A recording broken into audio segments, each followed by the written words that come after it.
Hi, this is Morgana Ray, your money magnet goddess queen, with a new tip for how to become a money goddess. This is what most of you don't know about me. Today is November 7th, and 27 years ago today I was almost killed.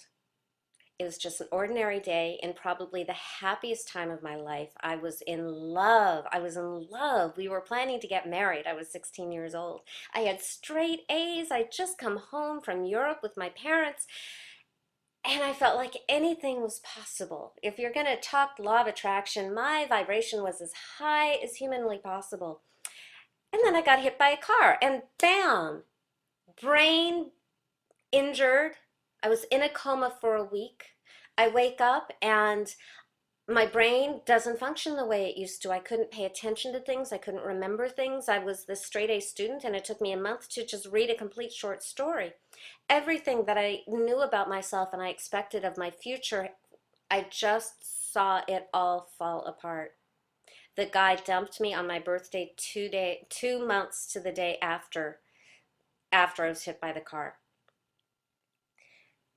I was suicidal every day of my life for a couple of years after that. I couldn't sleep for a year and a half. I would just wake up over and over and over again, hungrier and hungrier and hungrier because of a serotonin problem from the injury, that it took more and more calories to allow me to fall asleep. So then I would eat nothing but lettuce during the day, knowing that I was going to be gorging at night, and there was absolutely nothing I could do to stop it. I prayed, I read books, I did everything people were telling me to do. I was being told to be more spiritual, to let it go, to turn it over. Meanwhile, I wanted to die because my heart was broken, because the love of my life had just left.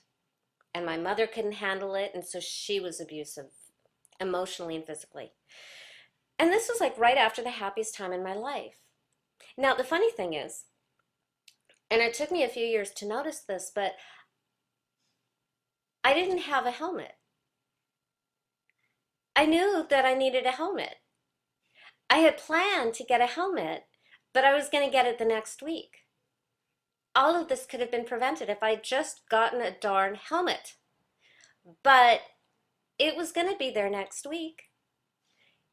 And because of that, my life changed in an unforeseen way that I would never wish on anybody.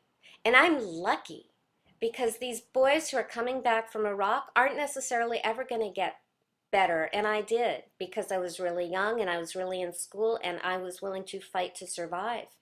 Even though I wanted to die, every day there was something in me that was stronger that would not let me. I decided the way for me to stay alive was to graduate from high school. And that meant sleeping on people's floors and hitching rides to school every day. I spent the last semester of high school sleeping on a dining room floor, and I still graduated with good grades, even with this head injury and this inability to concentrate or remember anything. I still graduated with good enough grades that I could get away from Los Angeles and away from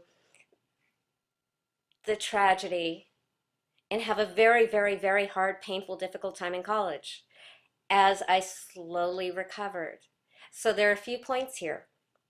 When you tell me that you'll take my class next time, all I can think is, how do you know I'm going to even be alive next time? Because this is November 7th, and I'm reminded of my mortality every year on this day. How do you know what is going to be available? But do you want to face your challenges with your money monster that you have right now, or your money honey? Life happens. Do you want to do it with your monster, or do you want to do it with your money honey's advice? Don't put things off. We don't know what the future holds. Things change very, very, very quickly. I want so much to prevent any unnecessary pain in your life, because I know how bad life can feel, which ironically is one of my talents as a coach, is I know and I respect that level of human experience. Nevertheless, I wouldn't want to do it again, and I wouldn't want that for you. I'd rather help you out of that so that you can be taking your Persephone gifts, whatever that pain or challenge has been in your life, so that you can go out and help others instead of struggling with the same problem that you had last year and the year before and the year before. So that is my wish for you, that you make choices based on who you want to be in the future, that you make choices on what you want to be in the future, and not choices based on what your money monster tells you. In fact, this is actually going to run a little longer than I expected, but here's another tip. Never, ever, ever, ever say that you can't afford something.